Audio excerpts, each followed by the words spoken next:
Oh,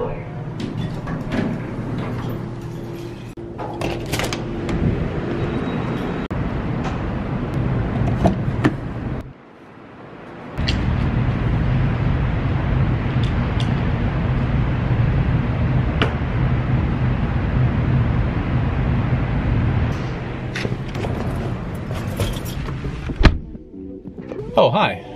Remember me? I used to make poker videos. Vlogs, if you will.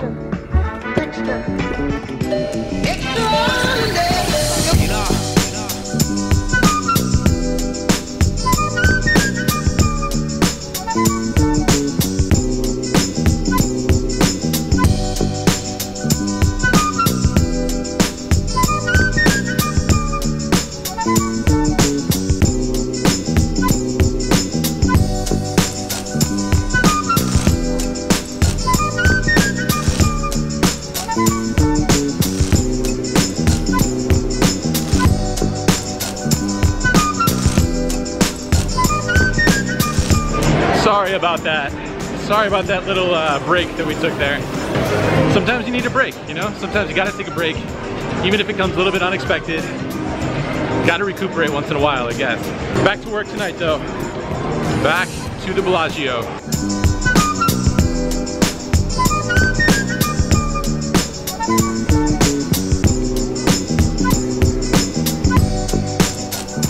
Last time we spoke was just before fight weekend. And I did play over fight weekend. I had really good intentions, planned to have a big weekend for myself, play on Friday night, play on Saturday night, record 2 vlogs, or maybe just 1 vlog, recap the entire weekend. And I did start to record. I recorded the intro, so to speak, heading into the Bellagio. The problem that I sometimes suffer from is I'll record the early part of the evening and then I will play my entire session and then try and recap the hands afterwards. After the session is over, recap the entire day slash night slash morning. The problem with that is that if I end up playing a very long session like I did on Friday night of fight weekend, it ended up being like a 16-hour session, something absurd. I'm just so exhausted that I just don't have it in me to record and talk about poker hands and analyze them. I could do it, but it would just be me with like a very sleep-deprived look on my face, trying to come up with interesting things to say about interesting poker hands. And when you get to be my age, these 16-hour poker sessions, they don't get any easier. So I need to work on, first of all, not playing 16-hour poker sessions, and I also need to work on taking breaks in between like mid-poker session to break down some hands so that I don't have to do it all after the session is over.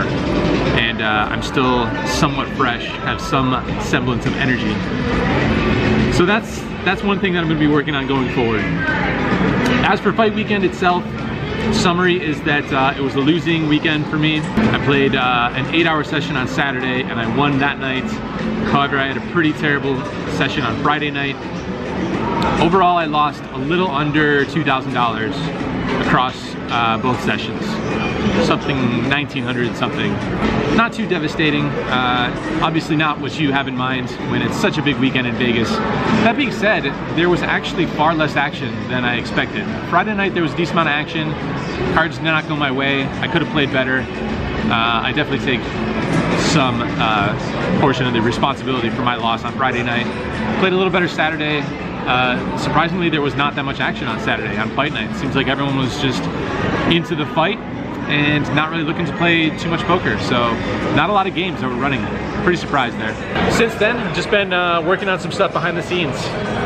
Lots of stuff. Everything from favorable apparel to lots of emails and phone calls and meetings and stuff, and all sorts of things that just needed attention.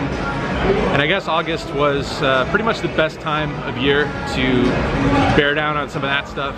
Take a quick break from poker and from the vlogging, even though it was an unplanned break. But like I've said before, August in Vegas is, I think, the slowest time of the year. But we'll see how it is now that it is September. I think now that we're into September, it's gonna be go time around here. Back to work, back to more poker hands, and hopefully some of the things that I was working on behind the scenes will start to develop, and then we can discuss those things as they unfold. All right.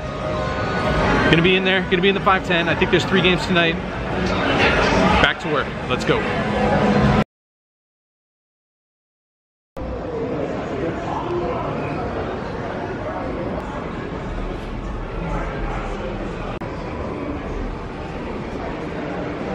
All right, just taking a quick break here.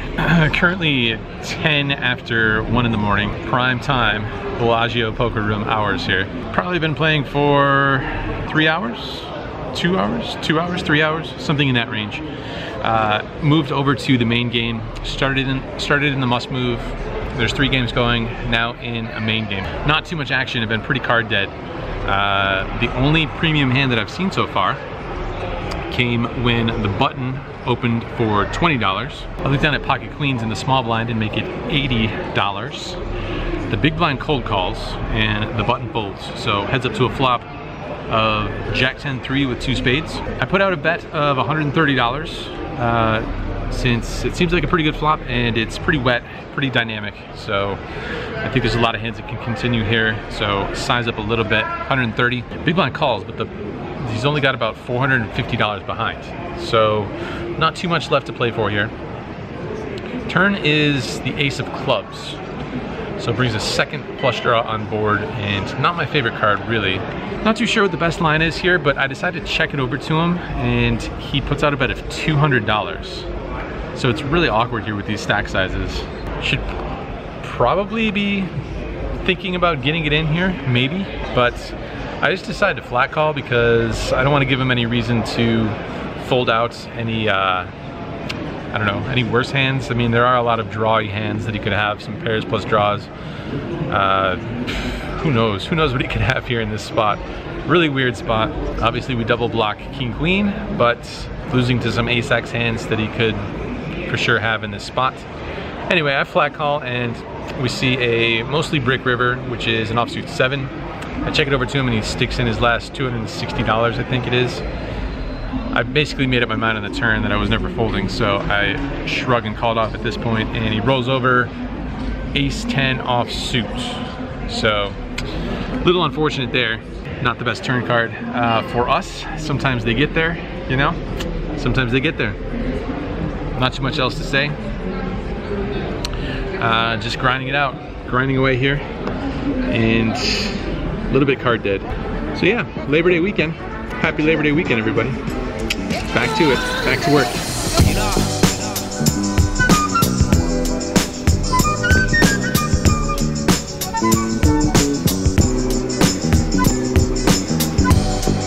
Wrapping up the session. That's probably a little blurry, but that says 5:10 in the morning. Started this session at approximately 10:30 in the PM. Now ending it at 5 a.m. What is that, like 6.5 hours or something? I think that's right, right? I don't know, my, you guys know by now that my early morning math is not always that accurate. I think that's right, or close enough anyway, whatever. Let's go check out the old conservatory. See what's happening, wrap up with a couple hands over there before calling it a morning.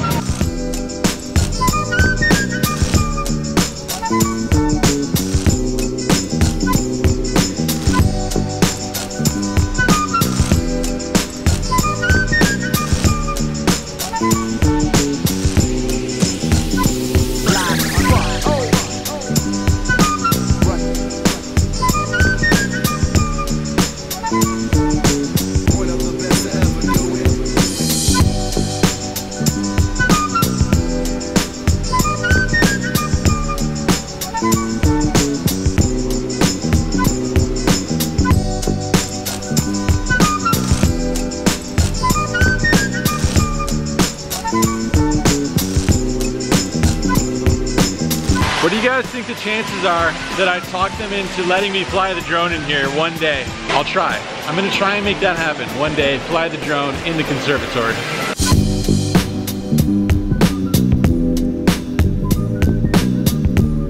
All right, seeing as it's super loud in there with waterfalls and music and all sorts of celebration, I'm just gonna step outside here, go over some hands in a more reasonable audio setting.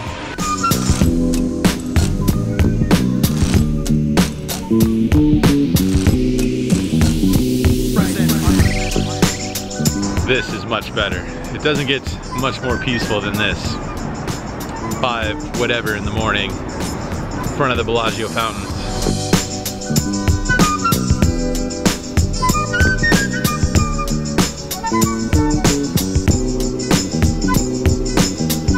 All right, let's do this. Let's go over a couple hands here real quick. As promised, so in the first interesting one that develops, look down at ace-5 of clubs from under the gun, make standard raise to 30. Get 4 callers before the small blind puts in a 3-bet, and he makes it $170 to go. I'm trying to find the proper angle here, so not too much glare.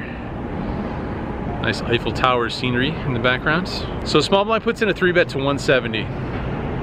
Big blind folds and it's back to me. And I think if there was ever a time to put in a 4-bet bluff, it's this time.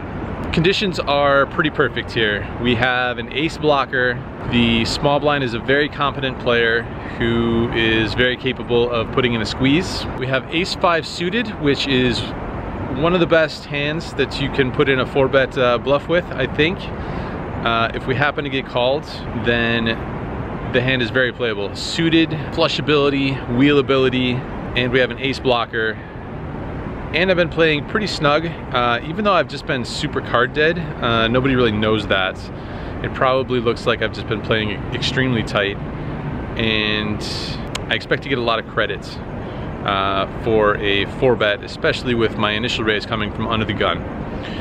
So all the factors are in place. Couldn't ask for a much better spot to put in a 4-bet bluff. So I go ahead and I make a 4-bet. I raise to 480, I believe. The first caller folds, and the second caller does not fold. The second caller jams all in for $550. So not the result that I was, not the situation that I was looking for exactly. It folds back around to the small blind who thinks for a while and then makes the fold. No choice here at this point. I'm gonna call it off, obviously. I still expect to be in pretty good shape a decent amount of the time.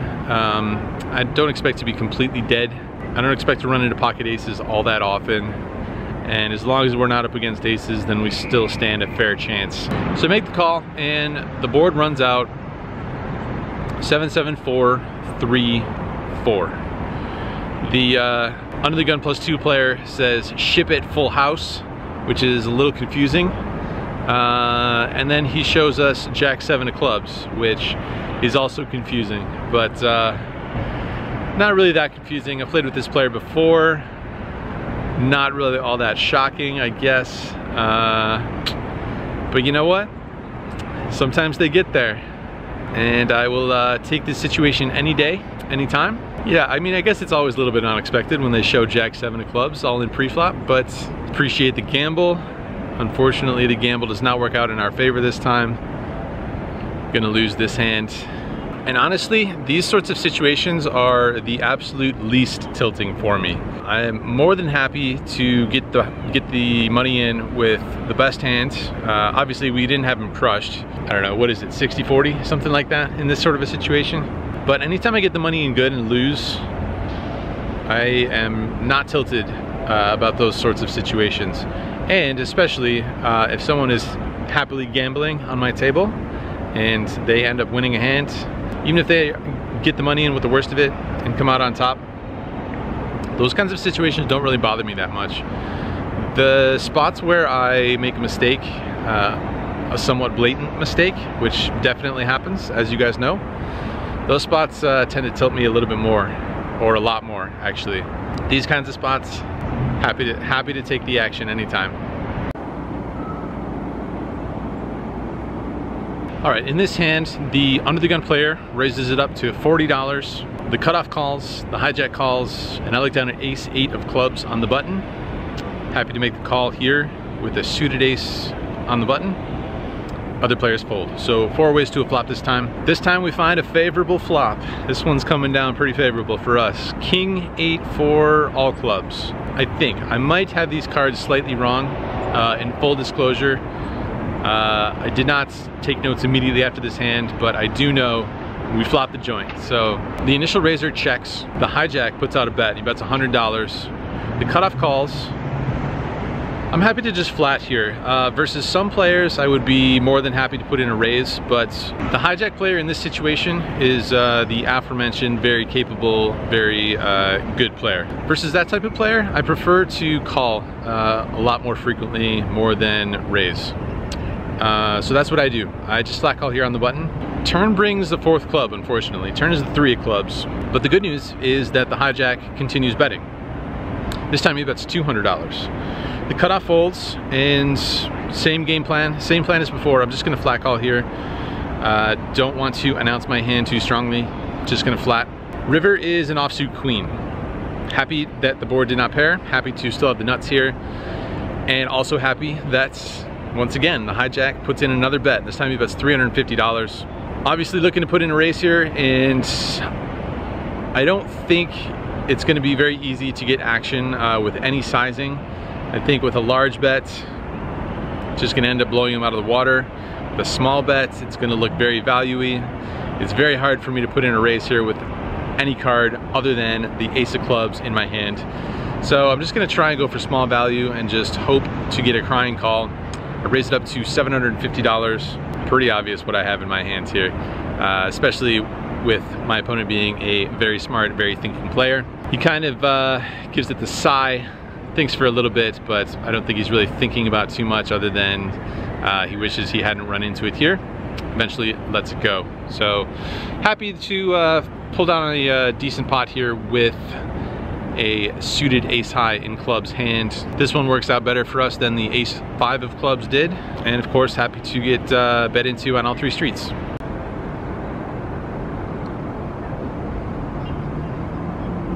All right, one more interesting hand here before the sun comes up and before I go to bed, which is pretty normal for those 2 things to be happening at the same time. The under the gun player limps in. The under the gun +2 player makes it 40. I look down at king, queen of hearts in the cutoff, happily call. The button and the small blind call as well. So that means we got another 4-way flop here. Flop comes jack 8-6 with 2 hearts. King high flush draw for us. Backdoor straight draw. Backdoor 2 pair draw, backdoor trips draw.